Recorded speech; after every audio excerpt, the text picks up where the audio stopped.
I think we're only missing Marcia, right? Or I mean, Angela, sorry.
Recording in progress.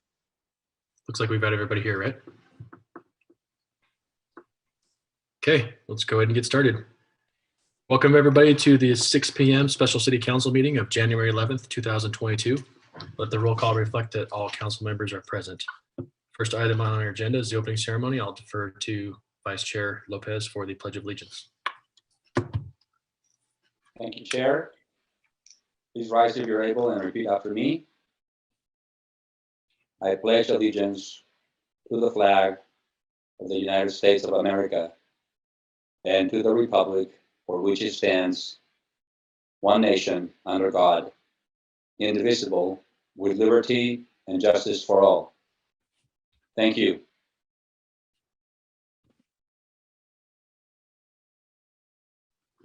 Thank you, Vice Chair. Please consider joining us in a moment of silence.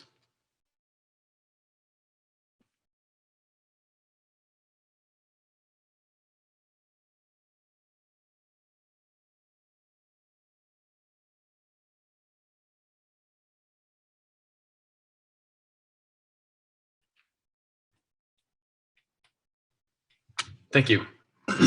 First item on our agenda tonight is a recognition for Martin Luther King Jr. Day of Service proclamation that will be read today by Council Member Ritchie.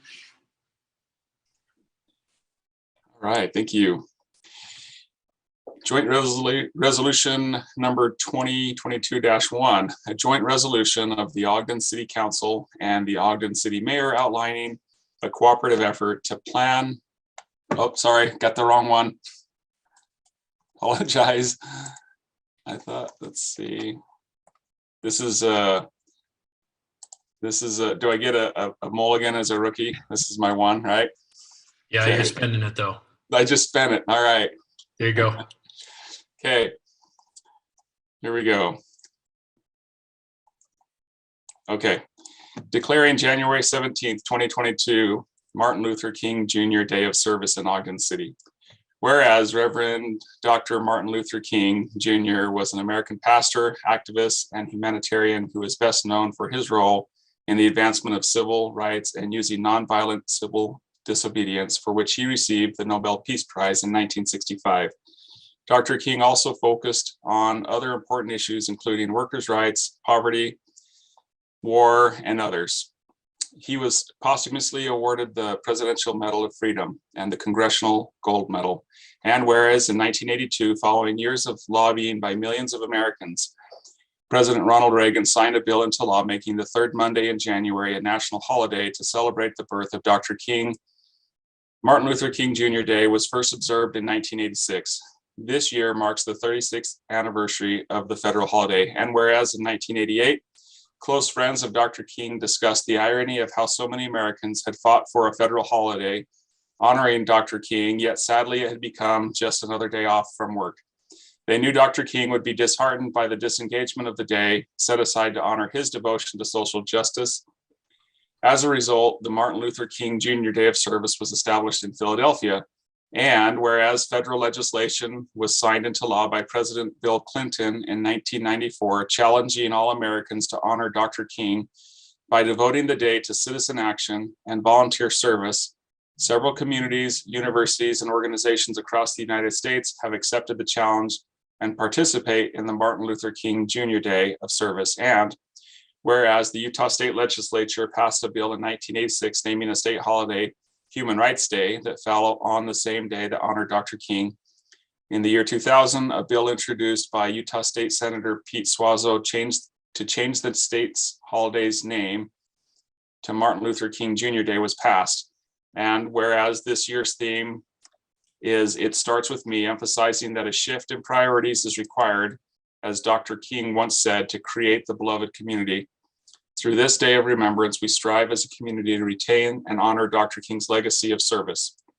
Now, therefore, be it resolved that the Ogden City Council and Mayor Michael P. Caldwell hereby proclaim January 17th, 2022, Martin Luther King Jr. Day of Service in Ogden City.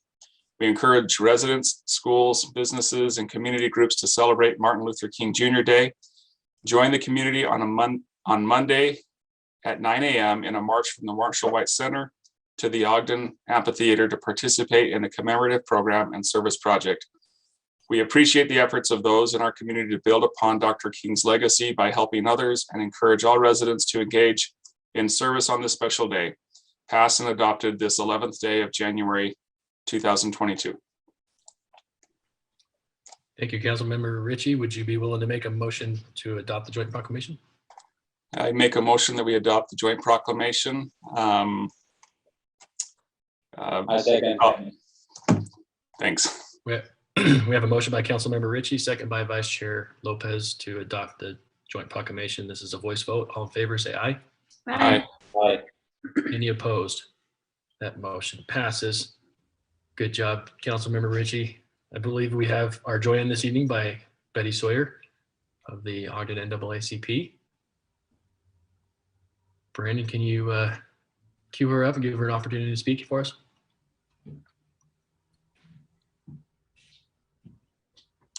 I think she's queued, Chair. She just needs There to- she is. I'm here. Preach. There you go. Good evening, everyone, to the mayor and city council, all of the guests that are there and staff. On behalf of the Ogden branch of the NAACP, we're pleased to be here to accept this proclamation and more so to join in partnership with Ogden City as we carry on a variety of activities to commemorate the life and legacy of Dr. King. As was stated in the proclamation, the theme this year centers around the beloved community and the notion that it starts with each of us. And so as you deliberate the work that you have this evening and every time you come together, I think we need to keep that at the forefront of our minds. How does the things that we do and say help bring us closer to that beloved community? Dr. King had once stated that is to create a beloved community, and this will require a qualitative change in our souls as well as a quantitative change in our lives. And so, as was stated, we look to this day as a day on and not a day off, and encourage all of you to join us at the Marshall White Center as we gather, or meet us at the amphitheater. And we will be going back to the Marshall White Center after the amphitheater for a service project, providing new coats and shoes for children throughout our community. And so again, we thank you, and hopefully with our newly established youth council, We may even get a representative from that group to join us to say some remarks at the amphitheater. So again, we thank you. We look forward to you participating in the different activities we have. And again, for us doing our part in building this beloved community and addressing some of those same issues, unfortunately, that Dr. King grappled with around poverty, voting rights, things of that nature. So thank you. Thank you, Betty. We appreciate you having you here tonight. And we also thank my cat for joining us this evening, looks like. Sorry. And we probably have a couple of our students from Weber State online as well, as they're one of the partners in the work that we do. So. Okay. Is there anyone else that you have teed up to speak, Betty? Or just participating online watching? They're participating online. Okay. Okay. Well, thank you so much to those that are participating online, and Betty, to your work in the community and your words tonight. We really appreciate everything you do and look forward to that partnership continuing. I think that'll become even more relevant and important as we get a little further down the agenda tonight. So thank you. Sounds great. Okay. Next item on the agenda is an item of common consent to consider the appointment of Anisa Brown to the Ogden Airport Advisory Committee. Chair Nadolski, I'll make a motion that we adopt the common consent agenda as it is listed. Second. We have a motion by Councilmember Heyer, seconded by Councilmember Ritchie to adopt the item of common consent. This is a voice vote. All in favor, say aye. Aye. Aye. Any opposed, say nay. That motion passes. Next item is new business, starting with the Ogden School District boundaries. This is a proposed ordinance to establish, voting districts for the Board of Education of the Ogden School District. We'll have Ross Watkins, our own policy analyst, present that. And we're also joined tonight by Zane Wolstenhume, the business administrator from the Ogden School District. Okay, thank you. Well, let me pull up a couple of maps real quick so you can look at them while I give my little presentation. Can you hear me?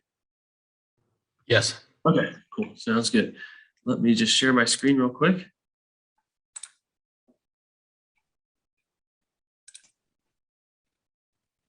Okay, there we go. Can you guys see those two maps? Okay, so every 10 years when the census has passed, the county is responsible for drawing new precinct lines, and those precinct lines kind of force all of the other districts to change. So every 10 years, there's a whole lot of redistricting that takes place, including with school districts. So here in Ogden, the Ogden School District is located completely within the boundaries of the city.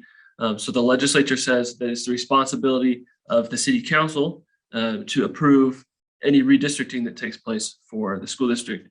We talked about this back in November, and there was some discussion about letting the school board take a look at these maps and propose their own lines, since they're a lot more involved with the school district, obviously, than the city council is.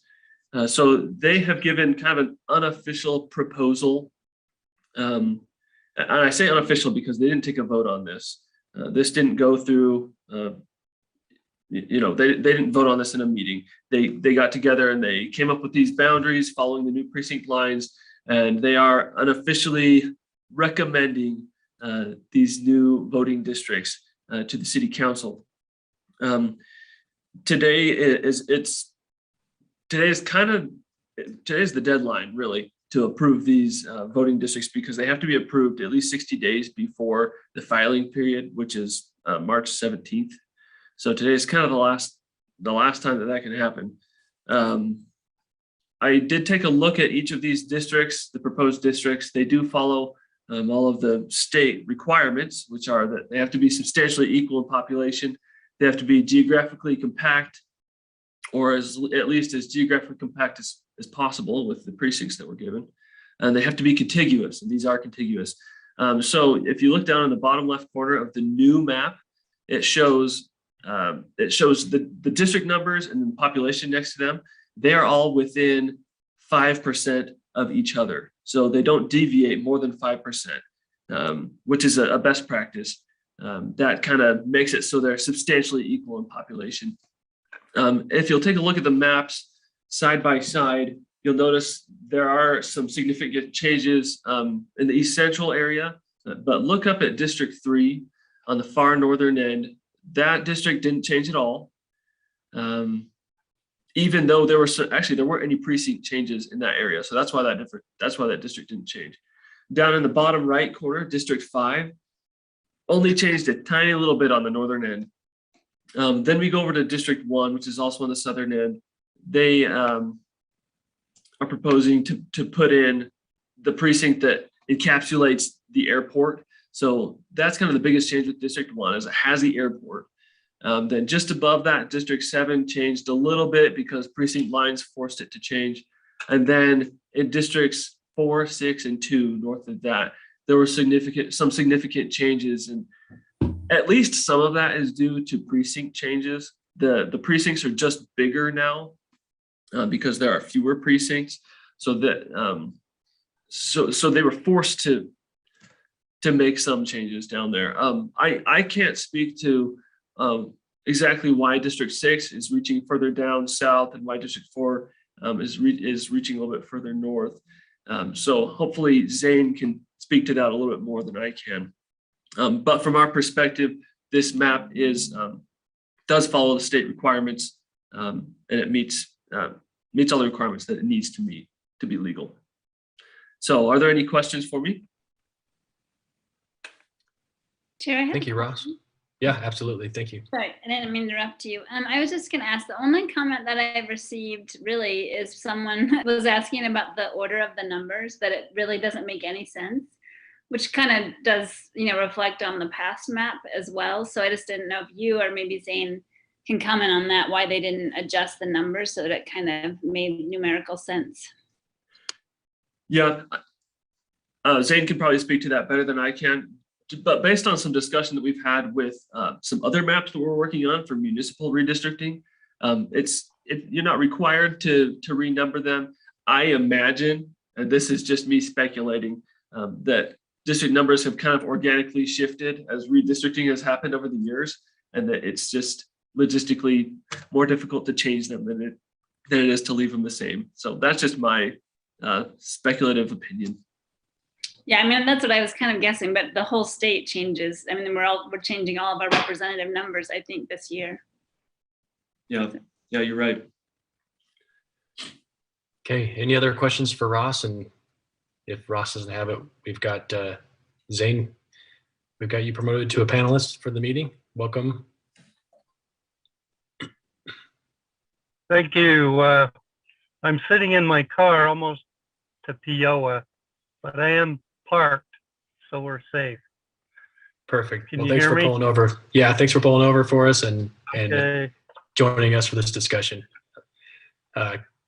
Ross has given his presentation. Do you have anything you wanted to add to that, Zane? Yeah, just a couple of points of clarification. So the school board did not sit down and draw these boundaries. We met a couple of times with the folks with Weber County who basically put this map together. The board did have an opportunity to review the proposals. They showed us a draft that they'd started before they'd finalized all the changes with the precincts, and then they did share with the board the final product. The boundaries that were changed were all based on work that was done by the Weber County Elections Office and their GIS folks. But the board does appreciate that the Ogden City Council gave us the opportunity to work with the Weber County elections folks as they put these things together. The board has reviewed this. They don't have any concerns to speak of and understand that it's the role of the city council to approve these.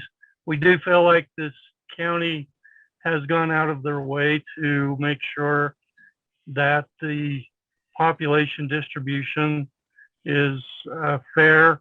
And we really, I think the board is very grateful that no board member was displaced in this process. Sometimes when this happens, board members actually get moved out of their voting district. And so the changes that were made kept everyone intact in the voting districts that they represent right now. So I think that's all I have to say. We just want to make sure that you understand we appreciate that we were given some voice and an opportunity to provide input into this process. Zane, thank you so much for your partnership, and please express our appreciation to the school board. I think we all recognized early on this could get really messy really fast if we weren't collaborative and communicative throughout the process. So thank you so much for your part in that, and for the part that all the board members played. Are there any other questions from? Yeah, please do. Sorry. No, I was just going to say, I'll be sure to do that. Thank you so much. Any other questions from council members for Ross on this item?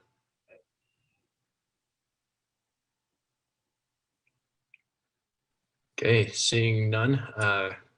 This is not a public hearing, so I'll entertain a motion.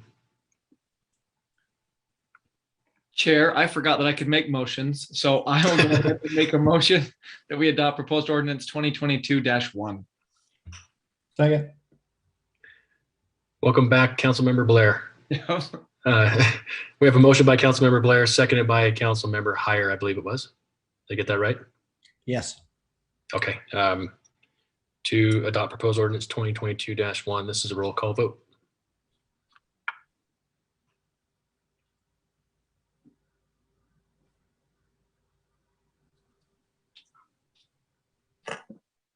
Councilmember Blair, Aye. Councilmember Traburka, Aye. Councilmember Heyer, Aye. Councilmember Ritchie, Aye. Councilmember White, Aye. Vice Chair Lopez, Aye. Chair Nadolski. Aye, that passes. Thank you, Ross, for the presentation, and thank you, Zane, for pulling over and checking in with us safely. So Thank you. Yeah, travel onward and travel safe, okay? Okay, bye. Okay, have a good night. Okay, next item on our agenda is the Marshall White Center Joint Resolution. We'll be receiving a presentation from our own Janine Eller-Smith, our Executive Director on council staff. Thank you. And I Thank checked you. that I'm unmuted, so. Yeah, we can hear you.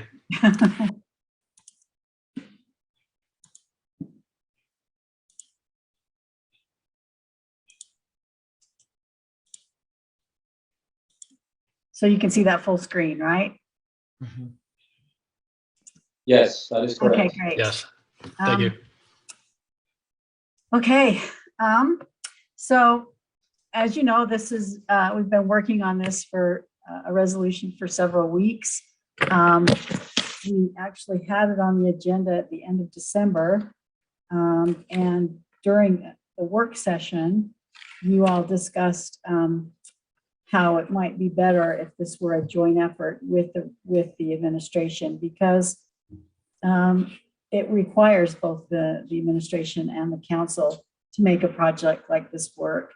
So since December, the end of December, staff and council members have been working to develop the language. We appreciate the city attorney's Gary Williams' efforts in sort of mediating between the administration on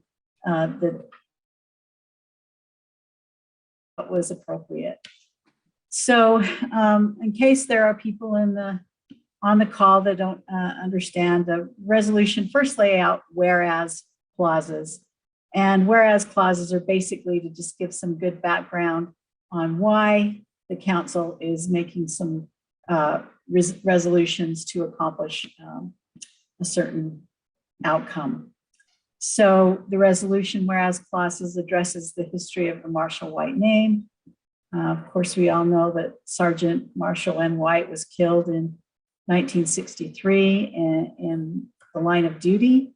And 5 years later, the Marshall N. White building was named after him.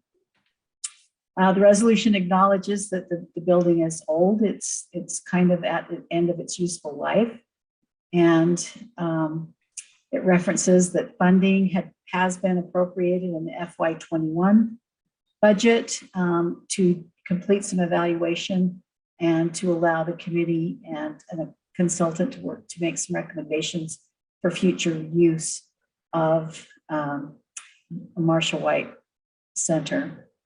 It recognizes the hard work of the advisory committee, and I know that was really important, especially to council members, because so much work had been completed by the advisory committee. So I know that you're all very grateful for the work that's gone in so far, but they're not done. And so it also indicates that they're going to be completing that work with the consultant in the upcoming community meetings that they're holding to get input on some of their proposals. And finally, it does also acknowledge that both the policymaking and funding authority of the council and the contracting and other administrative authority of the mayor are required to complete the project. There's no way that just the council could do it or just the administration could make this project happen. So in the resolve part of the resolutions, the council and mayor are agreeing that improvement of the Marshall White Community Center is a priority. That you want the advisory committee involved in the process. That the administration will be evaluating all the elements of the project, and that they're specified, outlined in that resolution, including financial feasibility, potential partnerships. And they will make recommendations regarding the level of investment in the center. And that is, part of their duties as the administration and the mayor's responsibility for property in the city. But the advisory committee will receive any recommendations that the administration has. And then when those recommendations come to the council, if the advisory committee's recommendations are different from the administration's, those will also be presented to the council. Council agrees that there might be some additional funds needed to complete this process. And so the council will make those considerations as they are proposed. And the administration's agreed to provide monthly updates to the council. And the goal is to begin construction by April of 2024.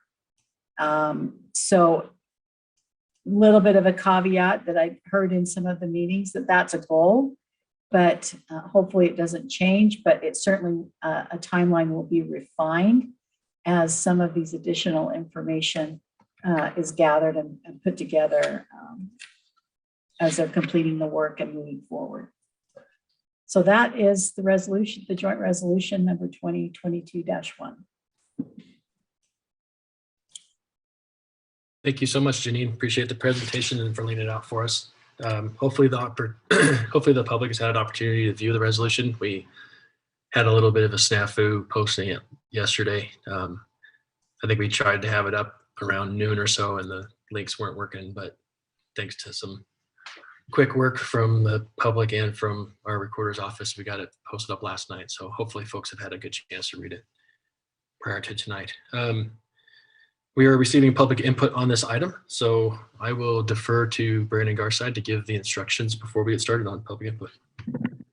Thank you, Chair. If you're watching this via Facebook, you cannot participate in public hearings or provide public input through Facebook. You have to join us via Zoom, and that information can be found on our website at ogdencity.com/council. Then you go into the meeting agendas and you can find the Zoom meeting there. I'll go ahead and paste the meeting info into the Facebook just for reference. But to participate now, you can use the raise hand feature. Actually, I need to enable that, so I should probably do that. I'm sorry. This is a good check. All right. Okay, we're doing this. I'm sorry. Give me 1 second. We're all just a little rusty. We've been back in person for a while, so. Okay, so the raise hand feature has been enabled. There we go. Perfect. And if you're joining us, actually nobody's joining us via telephone, so we won't worry about those instructions at the moment. Okay, if we need them, I'll look for an assist from you. Okay, Brandon? You got it. All right, thanks for the help. We'll start from the top with Suzanne Daly. Can you hear us, Susan? Yes. Susie, you there? Yep. Perfect. Can you hear me? Susie, please just state your name for the record, and you have 3 minutes to speak. Sure. Suzanne Daly. And I want to thank you for the resolution. It's really great to get something in writing for us to take a look at. I just have a little bit of a concern, and it's something that's kind of been nagging me in the back of my mind through this whole process. And we know that the Marshall White Center needs a pool, and it just stands to reason that if we're thinking about multiple locations, that we're not going to have multiple pools. So if the pool needs to go at the Marshall White Center, which would just lead us to believe that that's where the major premier recreational center would be. And so I'm just a little concerned with the, in the resolution, the first number 1 point about the improvement of the Marshall White Community Center at its current location. That's great. Is a top priority. That's great. And that the city intends to make major investment and enhance, renovate, or replace the existing facilities. I just hope that that means, you know, a $30 million, $35 million, whatever it ends up being. I hope that that's what you're intending. And if the city administration has anything else in mind, that they're very clear on it, that they come out and they propose that, because I just don't want a bait and switch kind of thing where we think we're going to get something and then it becomes something else. So that's all I wanted to say. Thank you. Thank you, Susie. And before we move on, I just want to apologize. I think I called you Susan Daly and Suzanne Daly. I'm so used to calling you by Susie. So my apologies. I'll get it right next time though.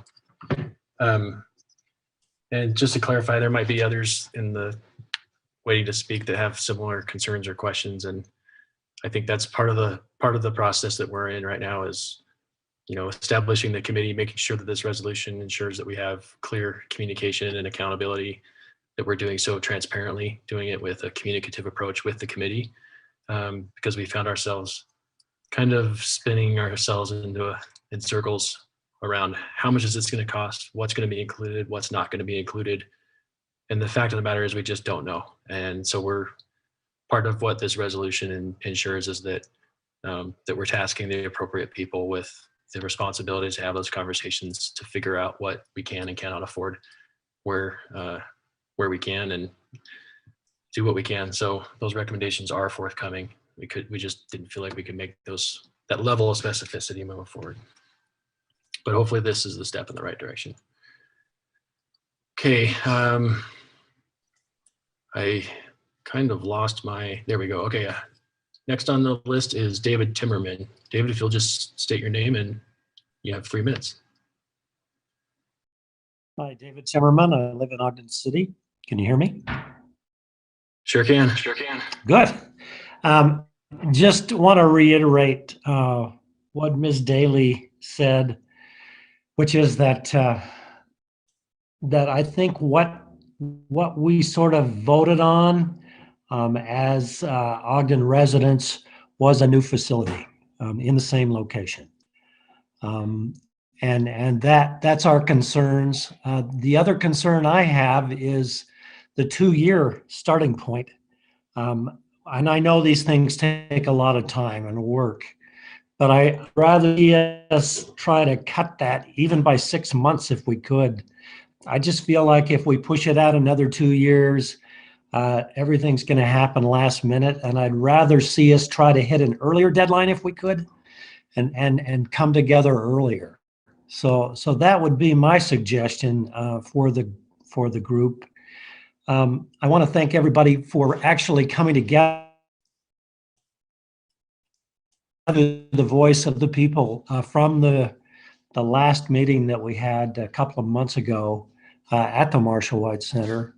It's important to the community. It's important that we honor our fallen officer. and the traditions which exist there. So thank you very much for your support. And I'm grateful that we're actually setting a date. However, I would like to see it shortened if we could by at least 6 months. I know, I just feel like we've been putting this off so long, and to go another 2 years just seems too long to me. Thank you very much for your time this evening. I appreciate the work you all do. Thank you, David, for your feedback. We really appreciate that. I think we all could agree we'd love to see it happen quicker than 2 years. I think everybody we've spoken to, we all hope to beat the timeline. But also, just speaking for myself, I think the timeline, it's obviously important because we need to show that we have an endpoint that we're shooting for. But part of why it does take a long time is we do want to be communicative and collaborative with the community. And one of the things we did hear from people time and time again is they want to make sure that the committee and the community have a voice in that process. So that will add some time, but I think it'll improve the outcome at the end.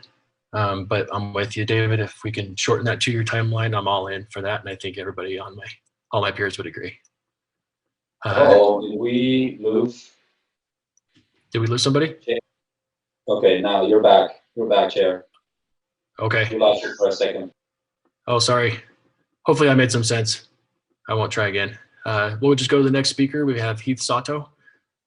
Heath, state your name for the record and speak for 3 minutes. Thank you. Hi, Heath Sato, Ogden resident. Real quick, Council Member Ritchie, I missed my chance to welcome you to city government last week, so welcome. I look forward to watching you serve on the council, and thank you for serving. Chair Nadolski and Vice Chair Lopez, congratulations on your leadership positions.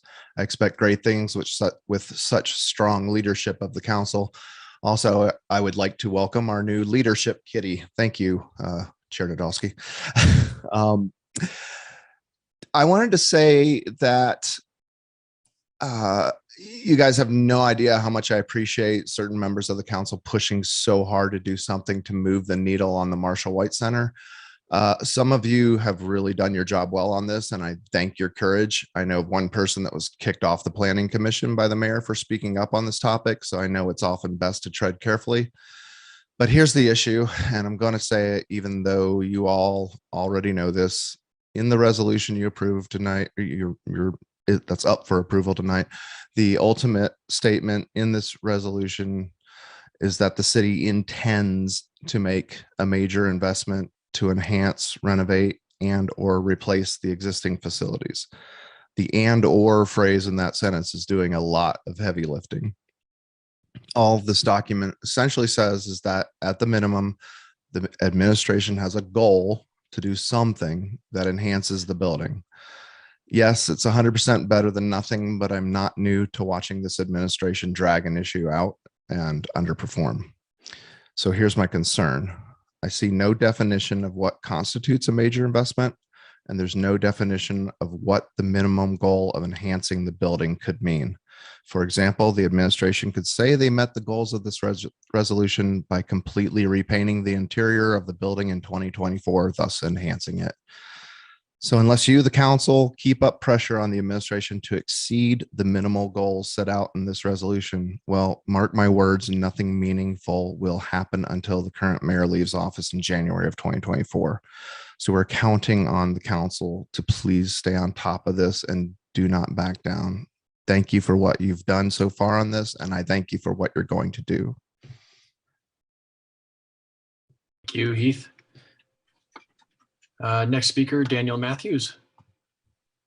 Thanks for joining us. State your name for the record and keep your comments to 3 minutes. Thanks, Daniel.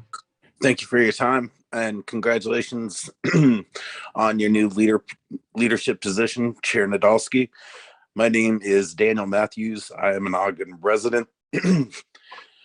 I do want to say thank you to the council for pushing through with some action on the Marshall White Center. I would like to say I have some similar concerns that have been voiced about the resolution as it currently sits. However, any movement on this issue is necessary and needed because Stall tactics on this have been played out for far too long. On that note, I would like to recommend and possibly put in to people's ears after speaking with my representative, Rosemary Lesser, on this topic, if we could somehow put a joint subcommittee together of some members of the administration and some members of the city council to act quickly with her in potentially earmarking some funds through some of the federal opportunities that are available. I think if we could bypass a bond by reaching out to the plethora of opportunities that are available currently from the federal government for projects exactly like this, I think the better. I'm really looking forward to everybody staying on top of this and this being a top priority because I think if we lift together forcibly in the beginning, we can really lighten the load of this and avoid tricky wickets such as the bond, which I think our council member like Hire is concerned and also has come up from the administration. I do want to say again, thank you to the members of the council who made this a priority to at least get to here. I do need to acknowledge Council Member White.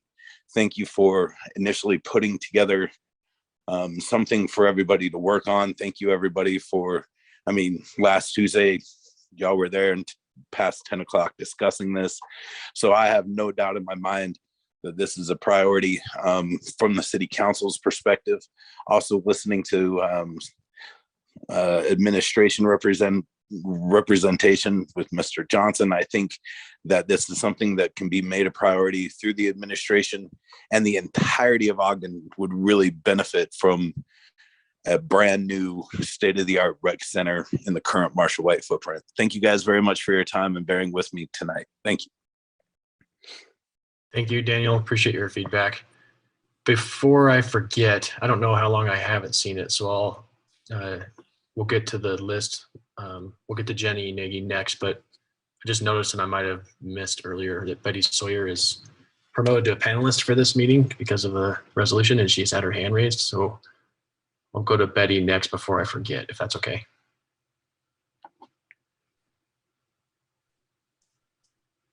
Thank you, Council Chair. I concur with the statements that have already been made about some concerns with the resolution, but first and foremost, thank you all for coming together to make this happen. Councilwoman White for initiating this process to move us off dead center, because it has been an ongoing conversation with frustration and concern along the way. I'm excited to see that you specifically outlined the role of the advisory council, and that you'll be working to value and honor their contributions and the work that they've been put in place to provide. There are a couple of statements that are ambiguous, some words that cause concern, but I'm hoping that as we move forward, this process will be more clearly defined, knowing that we can't put everything in a resolution, and this is kind of a template for us to move forward on. But again, like major and enhance, those don't mean a whole lot until we get down to the nitty-gritty of what's actually going to take place. I'm pleased that we have addressed the fact that it will be at its current location. But again, as Ms. Daly has stated, whether that means a swimming pool or not, we don't know from the language that's in this resolution. My other concern, we don't lose the opportunity with this timeline to apply for and secure ARPA funding, both that we already have as a city, that the county has, as well as the state, to invest in this work. And so I would encourage you, like I think it was Mr. Matthews had mentioned, maybe broaden this coalition of fact finding and planning to make sure that we are capturing every opportunity that we can to not have to bond, but to find additional funding that's already available to meet this need. And lastly, in that number 3 part, there are a lot of general statements. And again, we're holding you all accountable for what happens moving forward, the mayor and city council. And so while I'm encouraged, I'm still looking to have you show me where your commitment is when it comes to equity, inclusion, diversity, and making sure that the health and wellness of Ogden is a priority. Thank you. Thanks. Before we let you go, Betty, can you just state your name for the record for us? Oh, Betty Sawyer, Ogden resident. Thank you so much. Okay, back to the list. Jenny Nagy, welcome neighbor. Please state your name for the record and limit your comments to 3 minutes. Hi, my name is Jenny Nagy. I don't know if I can say what I want to say any better than Daniel and Betty, who went immediately before me, said it. So I will just try to reiterate some of the points that they have. I share a lot of their concerns and the concerns of those who spoke before me, specifically about some of the ambiguous language about what is a significant investment or a substantial investment, whether or not that includes a pool. And that, like Heath said, I really want to ask the council to keep a close watch on this and make sure that things are getting done in the spirit of the resolution. I think I'm glad that it says has the wording about the current location. I think it's more good than bad, and would tend to support it. I echo Daniel's and Betty's call to work with Representative Lesser and our state representatives to secure as much state funding as is available as we can as quickly as possible. And I think that summarizes their main points, but that's I think that's all I have to say. Thank you. Thank you, Jenny. Next on the list is Angel Castillo. Please state your name for the record and limit your comments to 3 minutes, Angel. Good evening, Angel Castillo, Ogden resident. I would like to welcome Councilmember Ritchie as well, and thank current council leadership, Chair Nadolski and Vice Chair Council. Gosh, the new titles are tricky, and to thank Vice Chair Lopez for all of the hard work that has been done during city council work sessions. It was not easy, and while there are many people who have supported the Marshall White Center, both Chair Nadolski and Vice Chair Lopez have been clear with their hearts and their intent from day one, and have I especially appreciate Chair Nadolski leading on this. It was challenging forcing something to happen when nothing happened for years, almost 4 years now. And I too echo some of the concerns, but I just want to make sure that I'm supporting y'all for doing this hard work, because there's more hard work ahead. In 2019, I met Fern at Fern's Happy Hour at the Marshall White Center. And Fern's Happy Hour is basically a group of these adorable senior citizen ladies that gather and have community. And their big thing was swimming. And all of this started because the pool failed. And here we are 4 years later, still no pool, still no hard commitment that there will be a pool at that location. That's the number one challenge that I have with this resolution. But I acknowledge that it can't be perfect, but the community is watching and engaged and involved, and we intend to hold the council accountable to the words that they have put out and the intention that they have stated during public comment, that the Marshall White Center needs to have a significant investment. It needs a pool.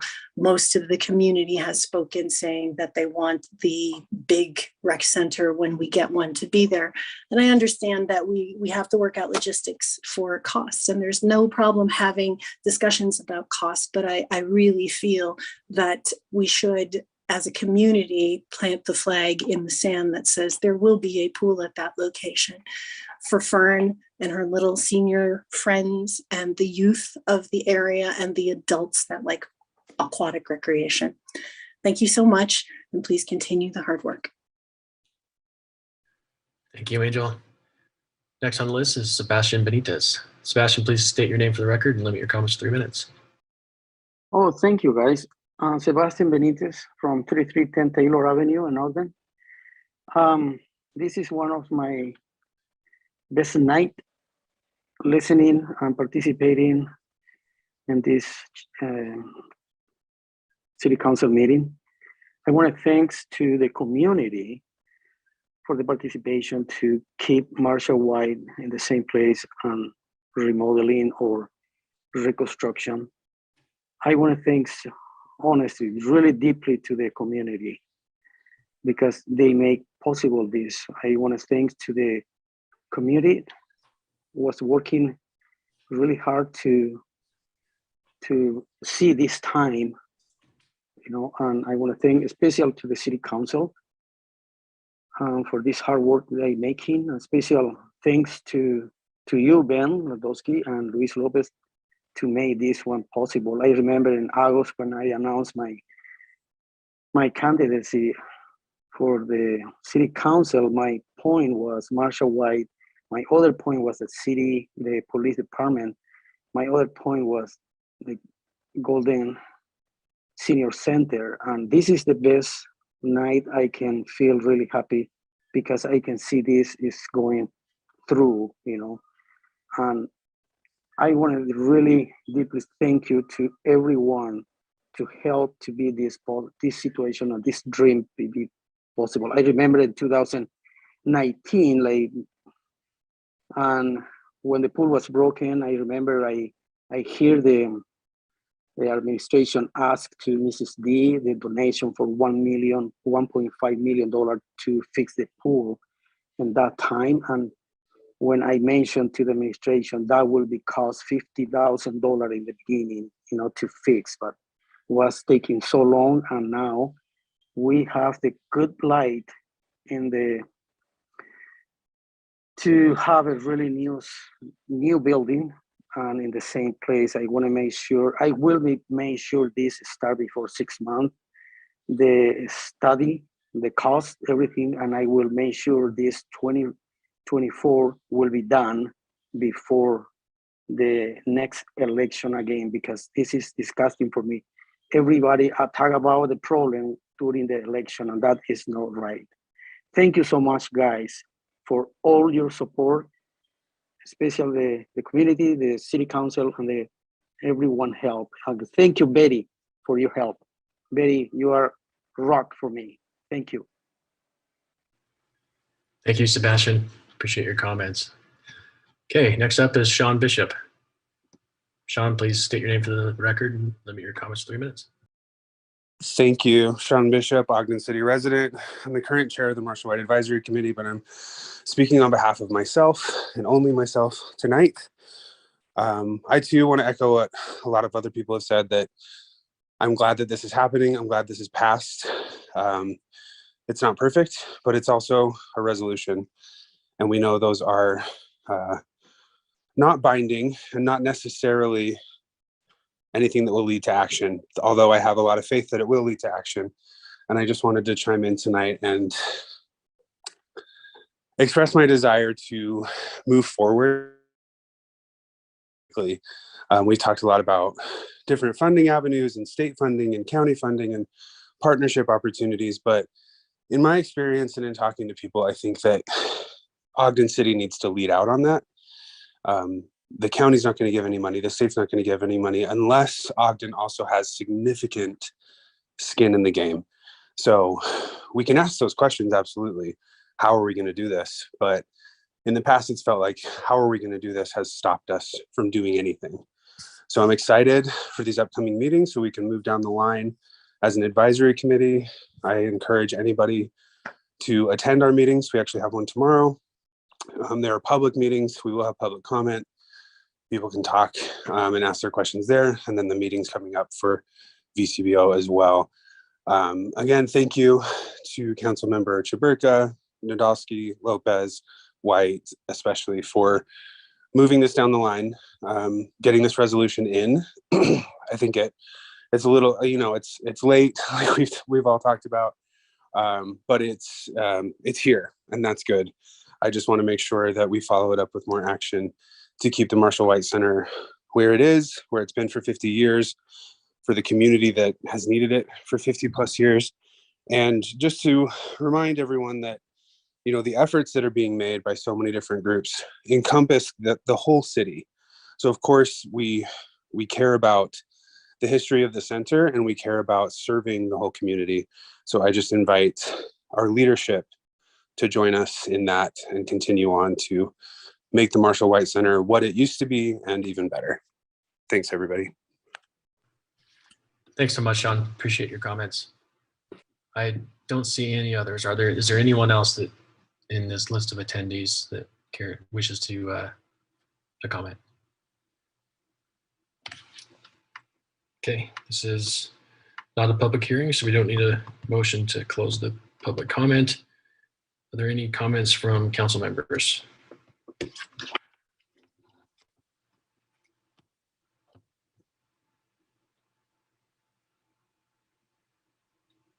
Nothing? Nobody?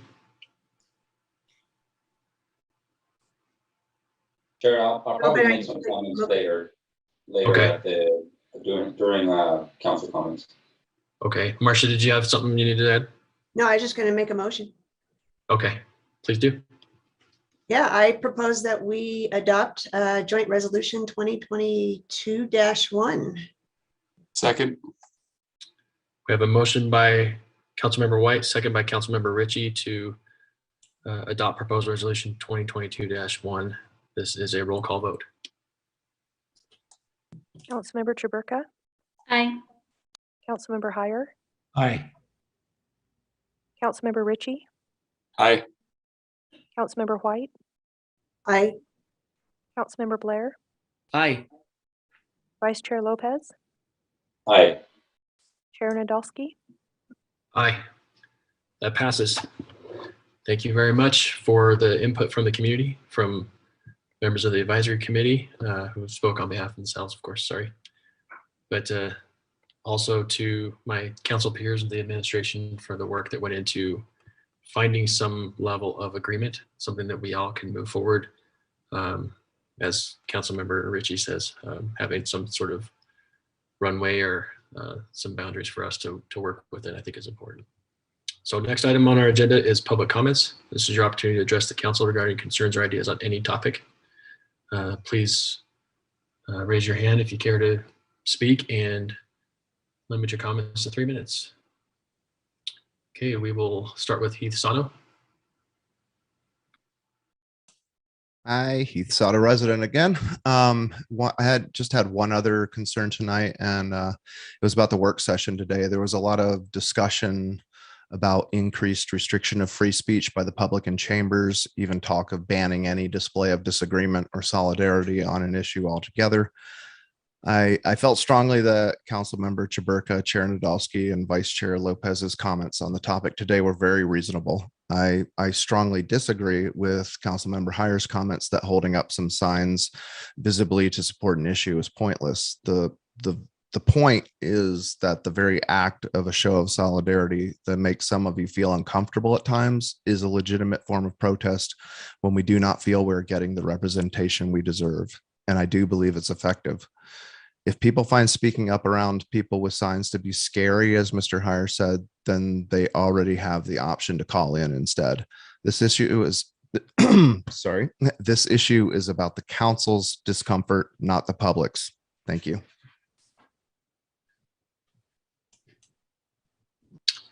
Thank you, Heath. Next on our list is Jordan Silver.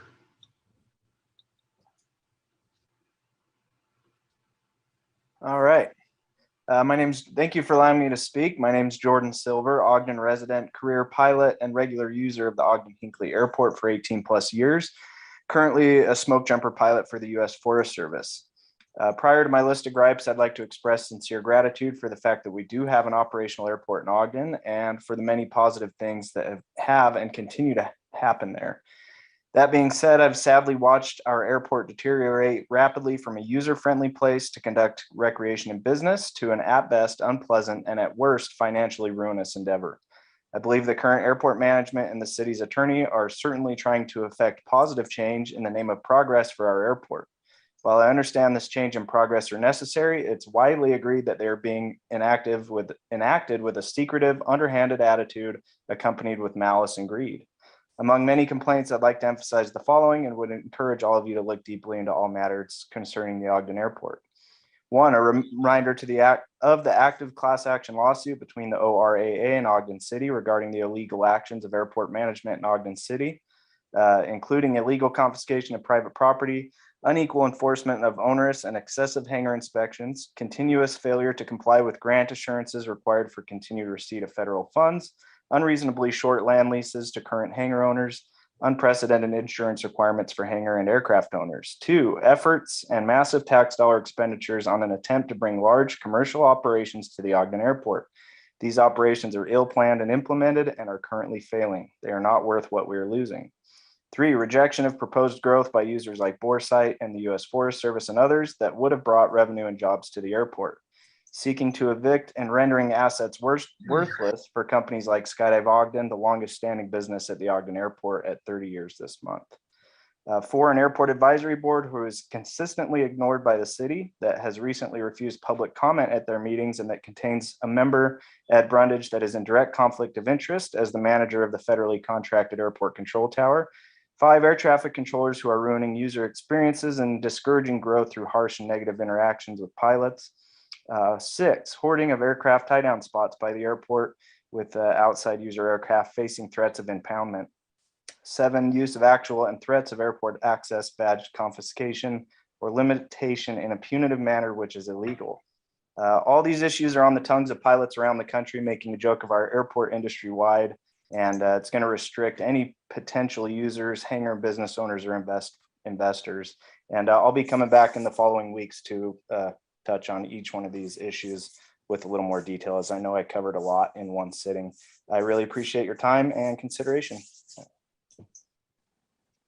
Thank you, Jordan. Did you state your name for the record before we let you go? I think we already lost him. Sorry. Chair, before he's gone, I'd love it. It sounded like he was reading from something. I'd love it if he would email that to me. I'd love to get those bullet points. Okay. Thank you. Thank you. Hopefully, Mr. Silver, you're watching and listening and can find Councilmember Hires email contact on our website. We'd appreciate that. Okay, next on the list is Taylor Knuth. Taylor Knuth Bishop, sorry. Hi, Taylor Knuth, Ogden City resident. I'll start out by thanking the council for passing the joint resolution and echo the sentiments of many of our fellow residents and community leaders about kind of passive language, but I digress. I actually wanted to call in and comment today on something unrelated, and that is the Human Rights Coalition's municipal index score for, it's their Municipal Equality Index score, and it was a survey, nationwide survey conducted and designed by the Human Rights Coalition Foundation to help residents learn how inclusive their city is with respect to policies and laws for our LGBTQ plus communities. Our neighbors to the south, Salt Lake City, received 100 out of 100 score on this, just for some context, but Ogden City unfortunately received a failing score of 58 points of 100 points available. This includes lacking non-discrimination laws to prevent unfair treatment in areas of employment, housing, and other public accommodations. This also includes the lack of city insurance policies to include domestic partners as insurable entities, I guess, in insurance policies. This includes areas of municipal services that could be areas of discrimination for our LGBTQ plus community members. For example, we do not have an LGBTQ plus liaison in our city's executive office. And that in and of itself is worth 5 points.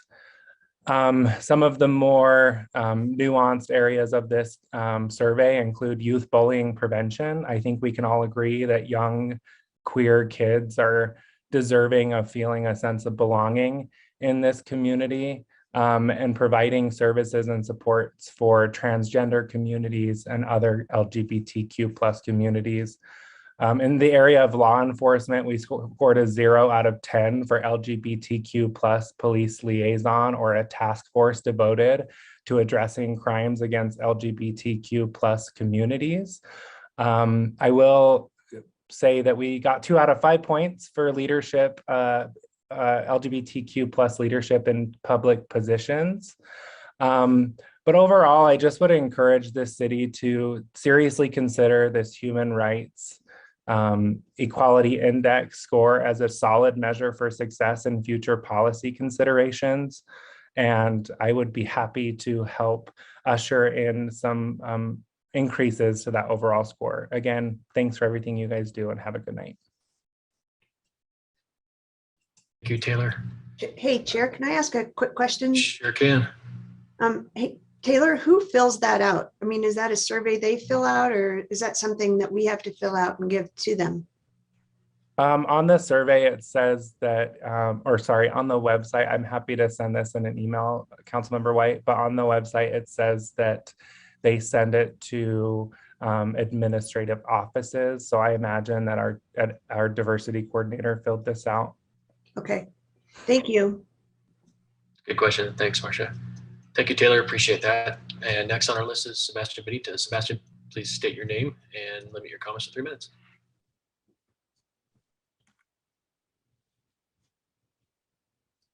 Hi, this is Sebastian Benitez again. Yeah, I want to talk about the freedom and free speech and sign. I was listening the work section too. I am here because I believe in freedom. I am here because I believe in free speech. And about sign, I think everybody will have the right, and everybody have the same right. And my right is done when the other people right start. That is mean respect. And it's common sense when it's the big sign covering the other people view, or make some disturbing that is respect. And I want to say, I am here in this country, and I work hard to be a citizen, and I decide to be a citizen because the freedom and free speech. Don't please try to stop the people when we are trying to make our voice and our voice matter.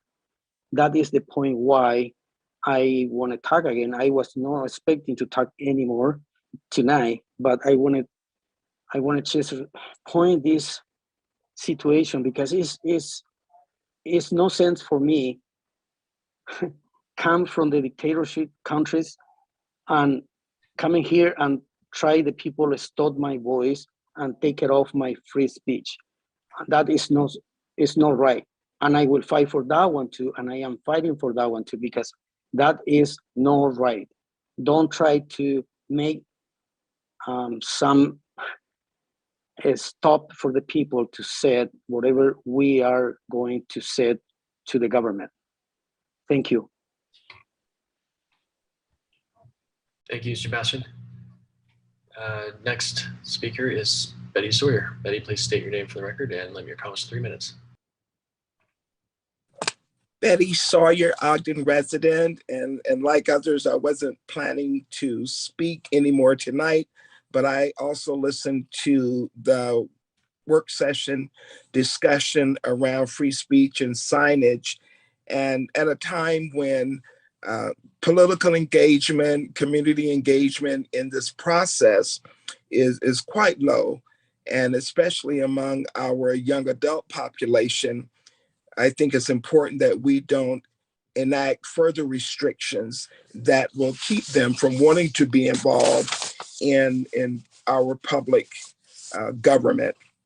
I understand the importance of being proactive in developing and considering policy changes, but I believe that there needs to be great care in passing policies when no problem exists. And according to what was shared, there's only been a problem 1 or 2 times in the last several years. And all of us have seen what happens when we start creating policy around something that hasn't been a problem, with what we're seeing with voter suppression laws all over the country, including in the state of Utah, that are being enacted or proposed because there was no problem that existed, but was made into a problem by rhetoric and assumptions and other, motives that we all have our opinions on. So I would just be cautious in enacting policies to address things that aren't a problem. I would be cautious in enacting policies that would restrict community engagement on any level. I understand we have issues around decorum and things of that nature, but I haven't seen anything in my experience at city council meetings for years, decades, that was really out of hand. So again, be cautious in what you do. I think there are ways to address signage, as was discussed, as far as moving to the back of the room, making sure that we're not obscuring people's vision and things of that nature, but to start limiting size, shape, color, content, I think we're heading down a slippery slope that's unproductive. Thank you. Thank you, Betty. Okay, seeing no other hands raised. One more. Angel Castillo. Thank you. Angel Castillo, Ogden resident. I would like to praise the City Council for the work that they've been doing with regards to specifically praise Brandon Garside for the work that's been happening with putting the meetings out, putting the podcasts out, streaming on Facebook and using on Zoom. We are leading, and Weber County is not. I am sorely disappointed that none of the meetings are streamed from any of the county commissioner meetings. It's ridiculous. So thank you so much for pivoting early. Thank you so much for pivoting again with Omicron. And I just want to kind of put something into context. Most of us are familiar with Weber State Stewart Stadium and how big it is and how many people go in there. And the seating capacity is 17,500. And where we're at right now with COVID, we have 24,147 cases in the state. That's more than a stadium. That's new cases from over the weekend. And we've had 20 new deaths over the weekend. And I get these numbers because of the state email that I get from serving on the MCA COVID committee. And I'd really like to ask the council to lead out with reaching out to their constituents, messaging on their social media that we all need to be vaccinated, we all need to be boosted, and we all need to wear our masks when we're around people that we don't know. It's the only way that we're going to get back to where we need to be normal, to keep our kids in school, to keep our businesses open so that we can continue to thrive. It's really serious. More than Stewart Stadium, new cases over the weekend. So please just continue the messaging to your constituents. Thank you for being conscientious and to do the right thing by making sure these meetings are virtual until our numbers go way down. Thanks. Thank you, Angel. Okay, now seeing no other hands raised, we'll pivot to comments from the mayor. Sure. I just want to reiterate some of what's been said. I appreciate the time and attention that the council and all our staffs on both sides have given to Marshall White Center, and I'll address some of the COVID things. We're all exhausted by that, and we've taken a lot of measures to do that. Part of what we're doing right now is a big part of that. You know, I have 2 ER physician brothers, and I talk to them multiple times a week, and we're really, the biggest priority we have is for the health and well-being of our community. And so I think the conversations tonight are a big part of that, and I appreciate the willingness to work with you all and to talk about different things that are difficult and everything else. And I really appreciate. We got a lot of things to figure out in terms of what's going on with the Marshall White. That's part of what we've spent the last year and a half working with our committees and everything else. I think this statement is a huge step in the right direction, and I do appreciate the willingness from you all to work through that and to try to figure this out. Yeah, you know, I look at everyone's face on this Brady Bunch little deal, and this has been a hard 2 years for everybody with some of these issues and with COVID and everything else. And I do appreciate the willingness for everybody to work together and to us get to a point where we can put a joint resolution out.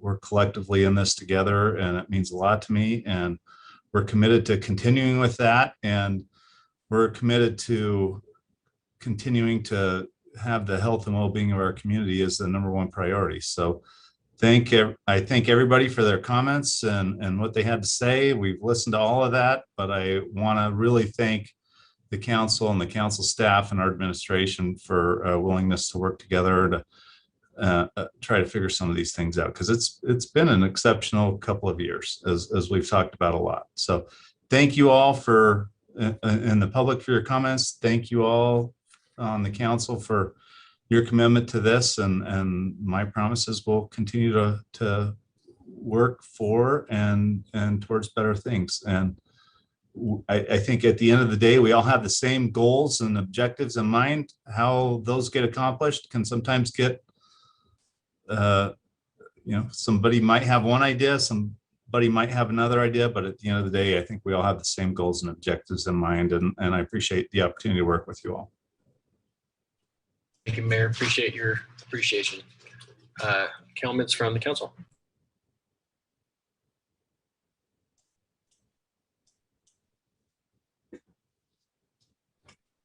Don't all jump up at once now. Chair, I'll go first. Thank you. Yeah, go ahead. So when I started this process of throwing out that we needed a resolution 3 or 4 weeks ago, 4 or 5 weeks ago now, I suppose, I wanted to make sure that we sent a signal that the Marshall White Center is important, not just to a certain community, but our community, our collective community. And it's important to me that we continue to move this down the path. The resolution, or the joint resolution, is definitely outlined some really important next steps, and I really appreciate the work. My first attempt at the resolution was pretty sparse, so it has gotten much more detailed. I voiced some concerns at the work session about some of the words that we use that might not have been very definable, and I just it came to light again as we were hearing some public comment. But mostly what I want to say is that perfect isn't the enemy of great. And I think that or is the enemy of great. And I think that, you know, we've got a great resolution here, and I think we need to continue to move and continue to move this ball down the path. I know people are frustrated with the timing, but if we don't go through this process and have the advisory committee do their job and have administration do their job and us do our job, it won't get done. And, you know, we've spent a lot of time in the last 4 or 5 years watching it not get done. And so I'm really hopeful that we will actually see something come to fruition. So,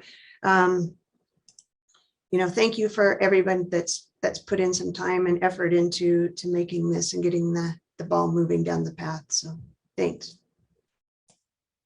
Thank you, Councilmember White. Anyone else have comments to provide? Chair, I would like to make a comment. Please do. So I raised my hand earlier, but I don't know if you could see me, and I'm happy that Councilmember White went first. First of all, yeah, I appreciate all the community engagement on all the different topics we've discussed this evening, and I really appreciate all of the work that everybody's put in to make some concessions in getting a resolution passed, much to Councilmember White's comments as well. A couple things I really want to put out there is I'm not quite ready to celebrate just yet, although it's a major achievement. I really want to encourage everyone to attend and to spread the word about the open houses for the Marshall White Advisory Committee, as well as VRCO. I always get those acronyms wrong, but anyway, there's open houses happening. I know that there's one at the Ben Lomond High School, I believe, and one that's virtual, and then one maybe that's at the Marshall White Center. Anyway, you can find out more information about that, I think, on our social media. So that'll be really important to get a lot of people engaged in the conversation that maybe don't know about it already. And then just another event that I'm not sure if everybody will hear about before our next meeting is I really loved Betty's reference to the beloved community and that focus on MLK Day this year.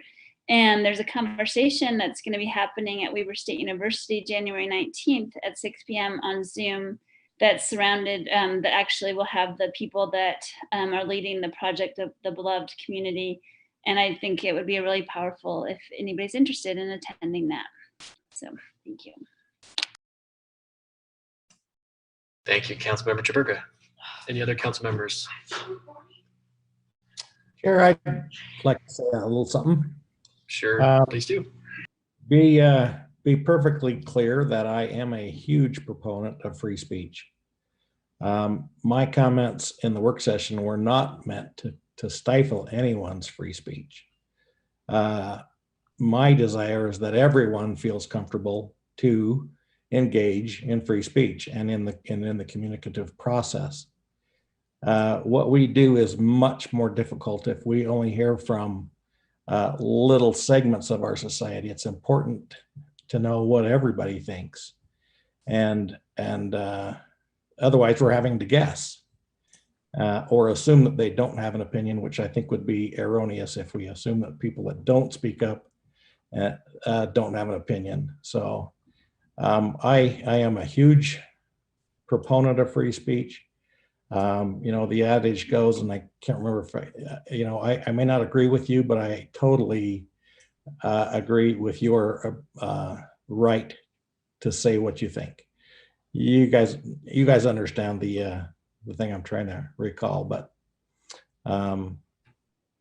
it's important that we not try and continue to make people feel belittled because of their opinion. That happens all too often in our council meetings, and that's got to stop. And that's all I have to say. Thank you, Councilmember Heyer. Any other comments from anyone else? Chair, maybe a quick comment from me. Yes, please. Please do. All right, thank you. Just I want to thank all of those who participated in this meeting and have expressed their feelings. Appreciate that. Expressions of faith that we're working together and working to try and find resolutions to some of these issues. I think, and especially Chair Nadolski and Vice Chair Lopez for your leading out and working in this issue as well as it relates to Marshall White Center. I think as it relates to the resolution, if any one person loved it, then it was probably not done right. We have to, make those concessions to work together. And what I like about the resolution is it does give us a little bit of a track to run on and something to build towards. So I'm new to this, and again, I'll play the new guide card a little bit longer, I'm sure, but I do like the idea and the feeling. I do believe there's genuineness in administration's desire to do this right, as well as the city council. I feel like there's a lot of joint feelings on how we can make the Marshall White Center what we hope it can be. So thank you again for those who shared their thoughts, and looking forward to the next couple of years as we work on this. Thanks, Councilmember Ritchie. Chair, if I may? Yep. Yes, please. I just want to echo some of the things that have been said, especially thanking everyone. Thanking everyone on the council who has done their part and has put in work.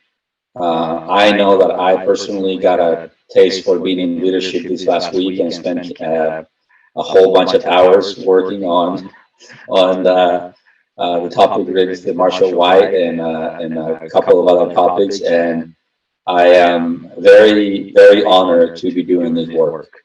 I think that I've always said, sometimes privately and sometimes publicly, that the role of leadership to me is sacred, and that I don't believe that anybody should be in leadership because they think it's their turn to be in leadership.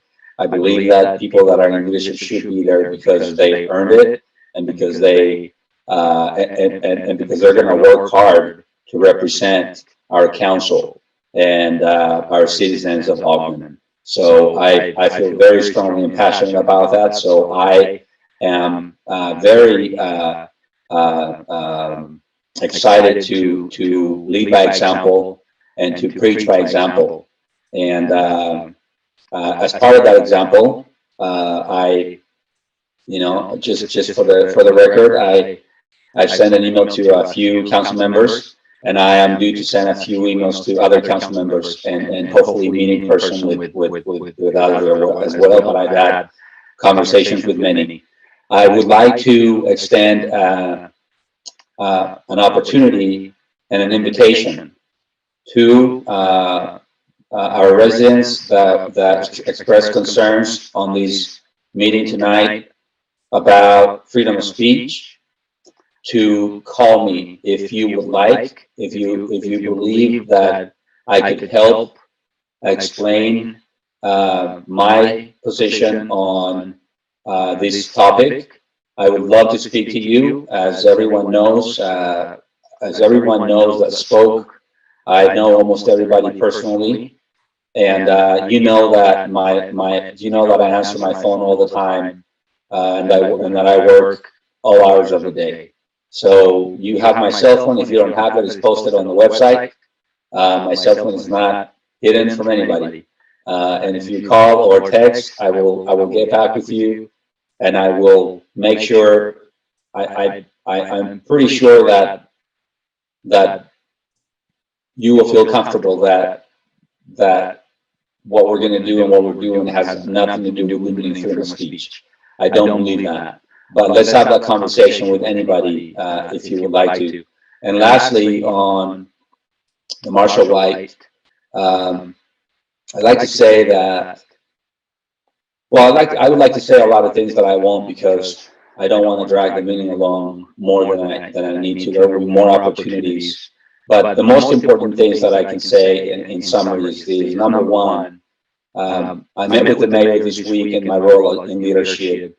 And we've had actually a couple of conversations that have been very candid, very open, very genuine. I consider that that's what's happened, and I personally, very personally believe that I only want to bring up the past if it's going to help me to achieve the goals of the future, not to create any challenges or difficulties between us and the mayor or the administration. So I want to thank the mayor for offering his support, for offering his genuine desire to work with us as partners in government to get the important things done the community needs.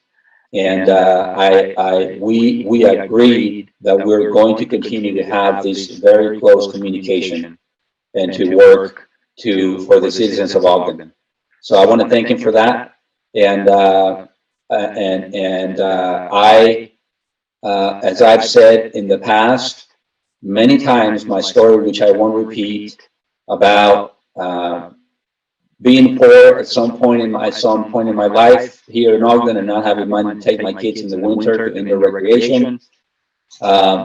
This topic is very dear and near to my heart, very important, and I will make sure the most important thing to me of what happens at the Marshall White is that we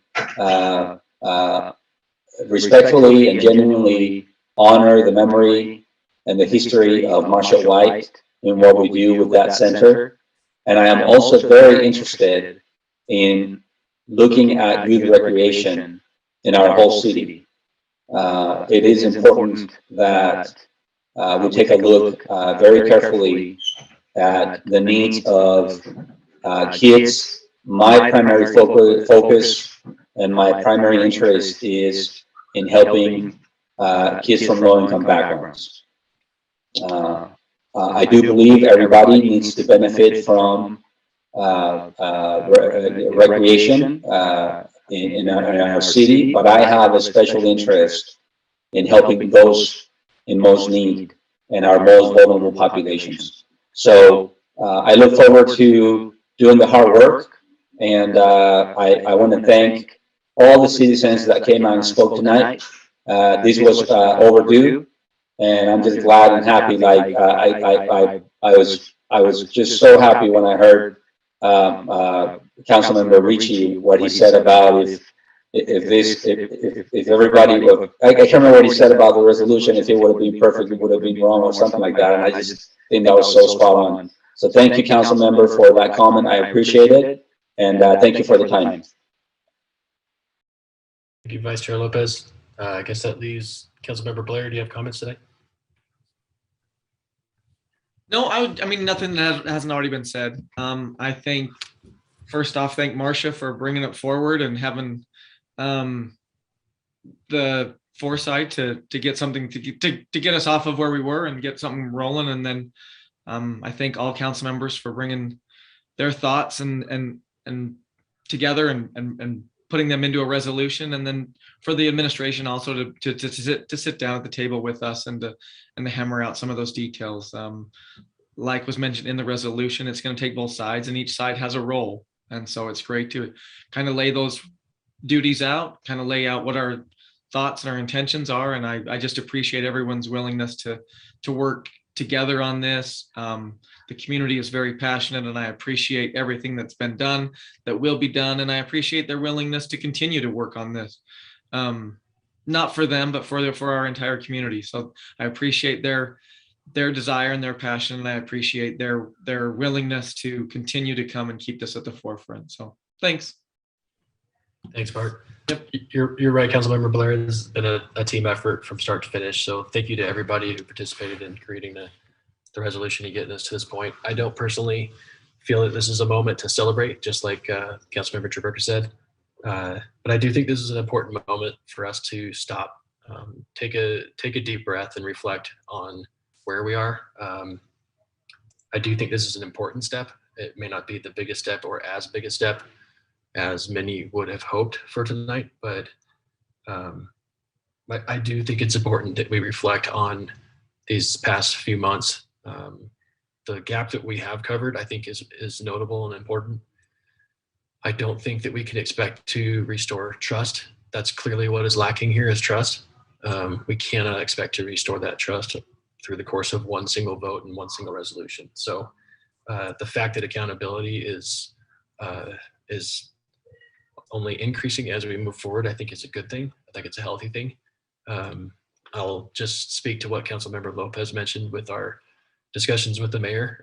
To those that were in the room, including staff for both sides at times, those conversations were candid as could be, uncomfortable, quite frankly, on both sides. We both got things out and off our chests that I think were important. But what people need to see from us moving forward is to see some level of unity and agreement, some ability to work together toward a common resolution. And that's what tonight represents. It doesn't represent the finish to anything. It represents a start to some level of unity for our community. And we couldn't have achieved any semblance of unity without feedback from the community and from the committee. And so as we move forward, it's important that we remember that we are working on a community project, and a community project requires community buy-in. It requires community consensus. And that probably means that a lot of us aren't going to get everything that we want, but we're going to get a lot of what we need and what our community wants and needs and deserves. And so as we move forward, we didn't leave anything ambiguous by accident. The fact remains, when we looked at developing this resolution from the start, we wanted to make it clear that the Marshall White Center was a priority to us. I think we accomplished that, at least in the resolution. We wanted to honor, make it known that it's a priority that we honor the legacy of Marshall White. That's in the resolution. We wanted to express our commitment to the current location. That's in there. And we wanted to identify a list of questions that we continually circled around that continued to keep us, like Sean Bishop said, the how continues to stop us from doing anything. That's what the list of questions that are in the resolution really were. It's the how. And so we hope we got a good start on that. We wanted to answer how we're going to answer those questions, and we did that through identifying the committee's role and the administration's role and the council's role. We wanted to have a timeline for when those recommendations and the expectations could be achieved. We did that as well. And we made a commitment for monthly updates so that we can ensure transparency. So although we didn't accomplish everything tonight, so it's not a moment to celebrate, I do think it's an important moment to step back and reflect at how far we have come, and we've at least taken a step in the right direction. Because I do believe that we need to continue to take these steps. We need to take these steps together, and we're going to have to figure out a way to trust each other. And the only way that we can trust each other is if we show each other results that are worthy of one another's trust. So that's what I hope we accomplish from this day forward. And I just want to thank everybody for their candor and for continued civility. I think that all of the emotion that we've heard throughout these many months, including from myself, it only comes from a place of love for our town. And so I thank everybody for loving Ogden. It just wouldn't be the same without all of you. So with that said, I'll entertain a motion to adjourn. Jared, before we adjourn, will you just let for the record and let the public know that we will be virtual next week as well? Yeah, thank you. As Councilmember White said, we are planning to remain virtual for the foreseeable near future, at least. We're just going to be watching these numbers and hopefully seeing the curve flatten. We're happy to do our part in making sure that we're sending the right message to the community, but also keeping people safe as they participate in our form of government. Thank you, Marcia. Okay, if there's no other comments, I'll entertain a motion to adjourn. I was going to make the motion to adjourn. Second. We have a motion by Councilmember Jaberka, second by Vice Chair Lopez to adjourn. This is a voice vote. All in favor, say aye. Aye. Aye. Any opposed? This meeting is adjourned. Thanks, you guys.